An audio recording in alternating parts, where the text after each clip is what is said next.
ప్రెగ్నెన్సీలో అవాయిడ్ చేసిన ఫుడ్స్ ఏంటి? సో ఫస్ట్ వచ్చేసి ఉడకని మాంసాహారం, అంటే దీంట్లో ఉడకని చికెన్, మీట్, ఫిష్ ఇవన్నీ కూడా అస్సలు తీసుకోకూడదండి ప్రెగ్నెన్సీలో. సెకండ్ వచ్చేసి ప్రాసెస్డ్ ఫుడ్స్ అండి. సో బయట దొరికే జంక్ ఫుడ్ వీలైనంత వరకు అవాయిడ్ చేయడానికి ట్రై చేయాలి, ఎందుకంటే వీటిలో అన్హెల్దీ ఫ్యాట్స్ ఇంకా సోడియం లెవెల్స్ అనేవి చాలా ఎక్కువ ఉంటాయి. మూడవది కెఫిన్ ఇంటేక్. మనం టీలో కాఫీలో కెఫిన్ అనే కంపౌండ్ అనేది ఉంటుందండి. సో ఈ కెఫిన్ అనే కంపౌండ్ ఏం చేస్తుందంటే ప్రెగ్నెన్సీలో మిస్క్యారేజ్ రావడం, బేబీ తక్కువ బరువుతో పుట్టడం, లేకపోతే కడుపులోనే బిడ్డ చనిపోవడం ఇలాంటివి చూస్తూ ఉంటాం.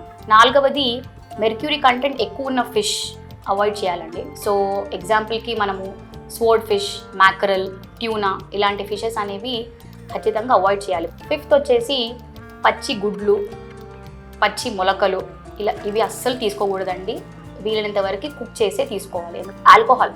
ఆల్కహాల్ అనేది ఒక స్ట్రిక్ట్ నో అండి ప్రెగ్నెన్సీలో. నెక్స్ట్ వచ్చేసి పాస్చరైజ్ చేయని మిల్క్ అండ్ మిల్క్ ప్రోడక్ట్స్, కడగని కూరగాయలు ఇంకా పళ్ళు.